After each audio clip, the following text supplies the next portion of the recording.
প্রত্যাশীরা কিন্তু রাজধানীর শাহবাগের যে মূল সড়কটি রয়েছে সেটি কিন্তু একেবারেই বন্ধ করে দিয়েছে।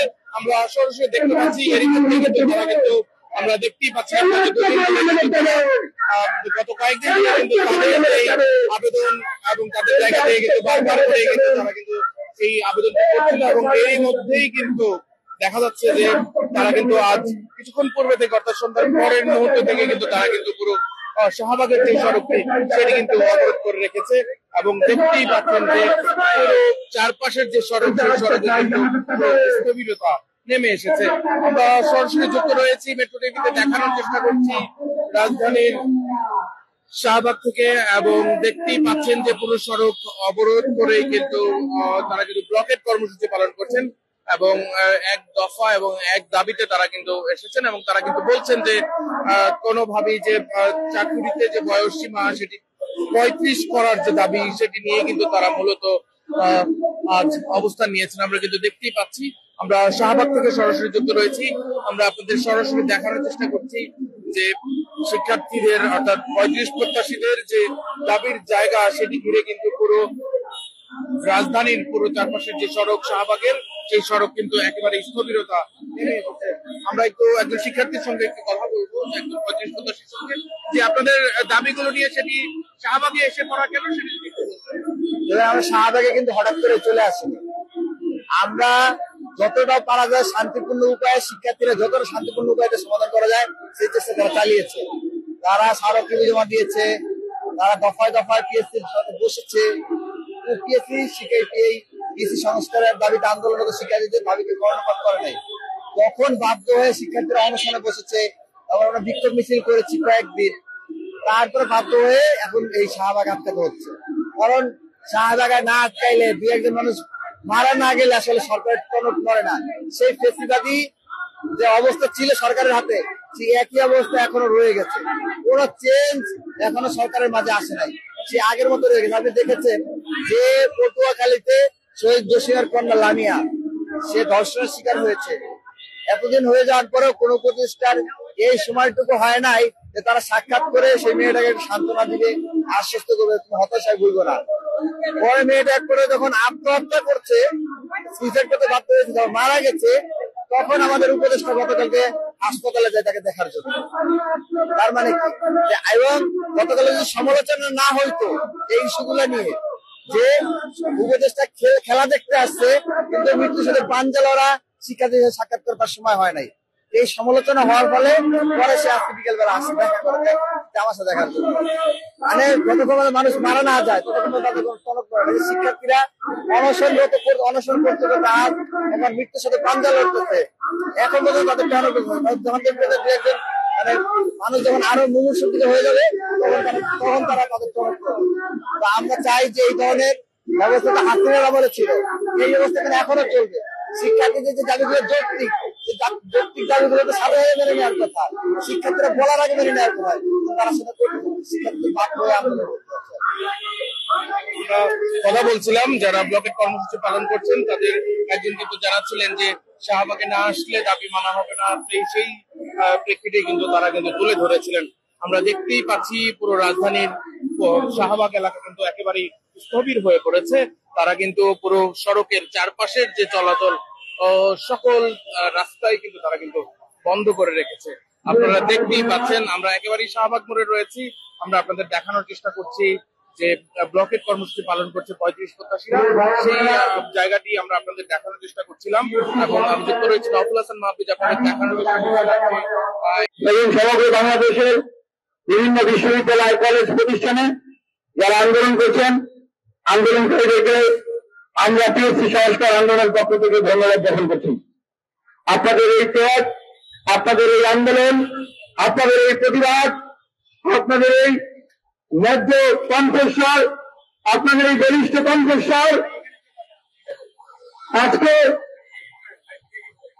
আমাদের দাবি আদায় করতে সহযোগিতা করেছে। আমাদেরকে সেই পিএসসির সামনে সেনাবাহিনী দিয়ে পিটানো হয়েছিল। আপনারা দেখেছেন আমাদের ভাইদের আঙ্গুল ভেঙে দেওয়া হয়েছে, আপনারা দেখেছেন আমাদের ভাইদের হাত ভেঙে দেওয়া হয়েছে।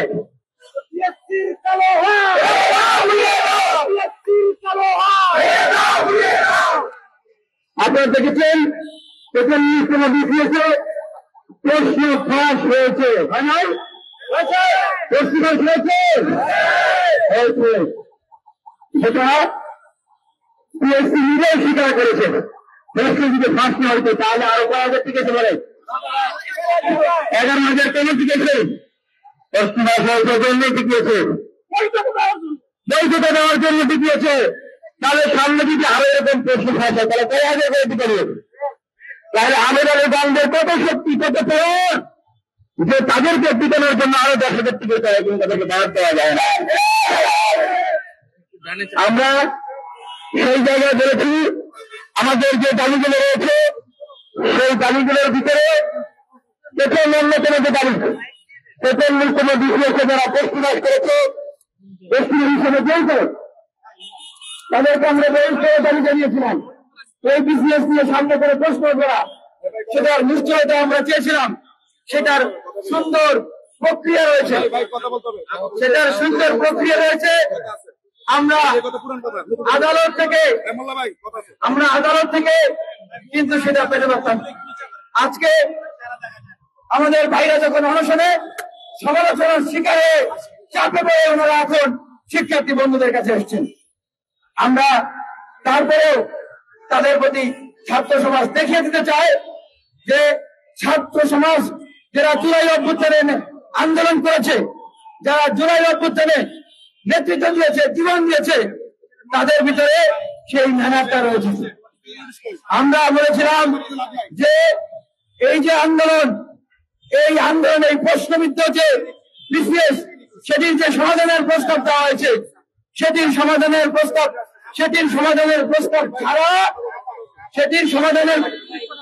ছাড়া আমাদের অনশনকারীরা অনশন ভাঙবে না। সেটির সমাধান ছাড়া আমাদের অনশনকারীরা অনশন ভাঙবে না। সেটির সমাধান হবে, এরপরে উনি এসে যদি আমাদের অনশনকারীদের অনশন ভাঙান তবেই তার অনশন ভাঙবে। আর বাকি যে দাবিগুলো রয়েছে আমাদেরকে বোঝানো হচ্ছে, হাইকোর্ট দেখানো হচ্ছে, সুপ্রিম কোর্ট দেখানো হচ্ছে, এই বলা হচ্ছে, সেই বলা হচ্ছে। বেশিরভাগ দাবি 1-2 দিনের ভিতরে বাস্তবায়ন করা সম্ভব, কিন্তু আমরা দেখছি দীর্ঘ প্রক্রিয়ার কথা বলা হয়েছে। আজকে আমাদের মাঝে ছাত্র উপদেষ্টা এসেছিলেন আসিফ মাহমুদ। তিনি যখন উপদেষ্টা হয়েছেন তখন বলেছিলেন তিনি ছাত্রদের পক্ষ থেকে উপদেষ্টা হয়েছেন, যেন ছাত্রদের বিভিন্ন সমস্যা, বিভিন্ন দাবি দেওয়া, বিভিন্ন বিষয়গুলো উনি দেখতে পারেন। কিন্তু আজকে উনি এসে বললেন যে নির্দিষ্ট মন্ত্রণালয় ছাড়া উনি কোন মন্ত্রণালয়ের হস্তক্ষেপ করার এখতিয়ার রাখেন না। আমাদের ছাত্র বন্ধুরা প্রশ্ন করেছেন, ওনাকে প্রশ্ন করেছেন যে তাহলে আপনি কেন যখন উপদেষ্টা হয়েছেন তখন বলেছিলেন আপনি ছাত্রদের প্রতিনিধি, আপনি তো এখন নির্দিষ্ট মন্ত্রণালয়ের প্রতিনিধি। উনি ওনার জায়গা থেকে ডক্টর আসিফ নজরুল স্যারের সাথে যোগাযোগ করেছেন, পিএসসির চেয়ারম্যান মহোদয়ের সাথে উনি যোগাযোগ করেছেন। আমরা ওনাকে আসতে বলেছেন, উনি এসছেন। আমাদের ছাত্র বন্ধুদের জায়গা থেকে যে বারবার দাবি জানানো হচ্ছে ৪৬তম বিসিএস এর বিষয়ে যে সমাধানের প্রস্তাব দেওয়া হয়েছে, সেই সমাধান এখনো পর্যন্ত তারা পান নাই। আমরা সিনিয়রদেরকে সম্মান করি, আমরা আমাদের শিক্ষকদেরকে সম্মান করি, আমরা সবাইকে সম্মান করি। সেই জায়গা থেকে আমরা পিএসসি চেয়ারম্যান মহোদয়ের কাছে গিয়ে, উনি পিএসসি আছেন, উনাকে এখানে এনে উনার যে বক্তব্য উনি এখানে আমরা সেখান থেকে এসে এইখানেই আমরা এসে মাইকে কথা বলবো। এর বাইরে আমরা কথা বলবো না। এর বাইরে যদি কেউ কোনো কথা বলে তাহলে সেটা পিএসসি সংস্কার আন্দোলনের প্রতিনিধিত্বের জায়গা থেকে সেই বক্তব্য আসবে না। পিএসসি সংস্কার আন্দোলনের যারা অনশনকারী ছিল, রাজশাহী বিশ্ববিদ্যালয়ের সাক্ষী, জগন্নাথ বিশ্ববিদ্যালয় আরঙ্গজেব এবং ঢাকা বিশ্ববিদ্যালয় স্নেহ, তারা বিগত ৮০ ঘন্টা যাবৎ এই রোদে পুড়ে বৃষ্টিতে এই পোকামাকড়ের সাথে, মশামাছির সাথে লড়াই করে রাজু ভাস্করকে অনশন কর্মসূচি ছিল। আমরা বারবার সরকারের বিভিন্ন মহলের কাছে আকুতি দিয়েছি, ধর্ণা দিয়েছি, কোনো ফয়সালা পায় নাই। তারা বারবার হসপিটালে ভর্তি হতে হতে আপনারা জানেন কিনা জানি না, শাকিল অলমোস্ট শকে চলে গিয়েছিল, তার বিপি প্রায় 69-60 কাছাকাছি চলে এসেছিল। আর যদি 5 মিনিট আমরা লেট করতাম, মেবি শাকিলকে আমরা আইসিইউতে নিয়ে যেতে হতো, তাকে তারপর আমাদেরকে ভেন্টিলেশন নিতে হয়েছে কিছু সময়ের জন্য। আমাদের বাকি যারা অনশনকারী ছিল তাদেরকে সবাইকে আমাদের এখনো ট্রিটমেন্টের মধ্যে আছে। আমাদের সম্মানিত পিএসসি চেয়ারম্যান স্যার, উনি আগে বিশ্ববিদ্যালয়ের শিক্ষক ছিলেন, এখন উনি পিএসসি চেয়ারম্যান। ওনার ক্যাম্পাসে ওনার ছাত্ররা মৃত্যু পথযাত্রী, উনি আমাদের ক্যাম্পাসে এসেছেন নোটিশ ছাড়া। নোটিশ ছাড়া উনি নোটিশ ছাড়া কি করতে এসেছেন?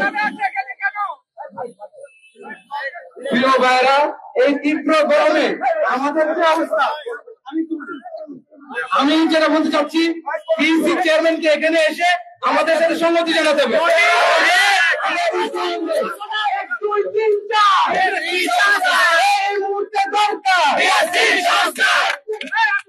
যিনি চেয়ারম্যান তিনি কিন্তু রয়েছেন টিএসসি তে, এবং তাকে এখানে এসে সংহতি জানানোর কথা কিন্তু জানিয়েছেন, কিংবা তাদের যে আশ্বাসের জায়গা সেটি একেবারেই তারা কিন্তু বলেছেন যে তাদের যে আশ্বাসের জায়গা সেটি যেন লিখিত ভাবে তাদেরকে জানানো হয়, এমনটাই কিন্তু তাদের জায়গা থেকে দাবি জানানো হয়েছে। টিএসসির থেকে তাকে যে আসার কথা সেটি কিন্তু তাদের জায়গা থেকে তাদের যে দাবি, এবং তারা কিন্তু বলছেন যে এক দফা এবং একই দাবি, তারা 35-কে সরকারি চাকরিতে প্রবেশের বয়সসীমা 35 কিন্তু চান। এর মধ্যে এখনো পর্যন্ত কিন্তু দেখতেই পাচ্ছেন যে পুরো রাজধানীর যে সড়ক, শাহবাগে এসে যতগুলো সড়ক পৌঁছেছে সবগুলো সড়কে কিন্তু তীব্র যানজট দেখা দিয়েছে এবং পুরো রাস্তা কিন্তু ব্লক হয়ে আছে। আমরা সেই চিত্রটি দেখাচ্ছিলাম, অনেকেই কিন্তু রাস্তায় বসেও পড়েছেন। আমরা সেই চিত্রটি দেখাচ্ছিলাম। আমরা আবারও যুক্ত হব, সে পর্যন্ত আমাদের ফলো কিংবা সাবস্ক্রাইব করে যুক্ত থাকুন। সবশেষ খবরটি জানাচ্ছিলাম নওফেল হাসান নাফিজ। দেশের পাশে, বিশ্বের সাথে, মেট্রো টিভি।